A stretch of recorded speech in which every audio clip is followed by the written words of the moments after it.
11 নম্বরে যেটা, সেটা হলো আল্লাহ পাক রব্বুল আলামিন আমাকে যত নিয়ামত দিয়ে দিয়েছেন, সমস্ত নিয়ামত যা কিছু দিয়েছেন, আমি যদি নিয়ামতের শুকরিয়া আদায় করি, তাহলে আল্লাহ পাক রব্বুল আলামিন আমার নিয়ামতটা কি করবেন? বাড়াইয়ে দিবেন। এই কারণে আল্লাহ পাক রব্বুল আলামিন কোরআনের মধ্যে বলছেন, লা ইন শাকারতুম লাযিদান্নাকুম ওয়া লা ইন কাফারতুম ইন্না আযাবি লাশাদীদ। লা ইন শাকারতুম লাযিদান্নাকুম, তোমাকে যত নিয়ামত আল্লাহ পাক রব্বুল আলামিন দান করছে, সমস্ত নিয়ামতের কি করো? শুকরিয়া আদায় করো। যদি তুমি শুকরিয়া আদায় করতে পারো, তাহলে তোমার নিয়ামত বাড়াই দিবে কে? আল্লাহ। কে বাড়াবে? আল্লাহ।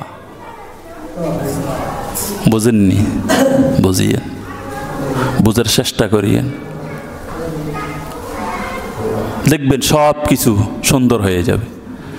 আমরা আসলে বুঝি না, সঠিকটা চিন্তা করি না।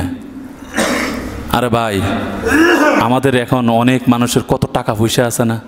আগের আমাদের ময়মুরবি যারা দুনিয়ার থেকে চলে গেছে, তাদের এত টাকা পয়সা ছিল, এত অর্থ সম্পদ ছিল না, অথচ তাদের জীবনটা ভালো গেছে, তাদের জীবনটা সুন্দর গেছে। আর আমরা 5 লিটার কিনি, বস্তা কিনি।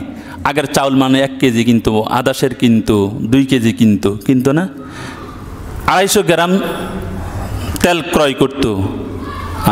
তাহলে তাদের জীবনটা সুন্দর গেছে। আর আমাদের লিটারকে লিটার, টিনকে টিন কিনার পরও, বস্তাকে বস্তা কিনার পরও আমাদের ভিতরে কি নেই? শান্তি নেই। তাহলে শান্তি কোথায়?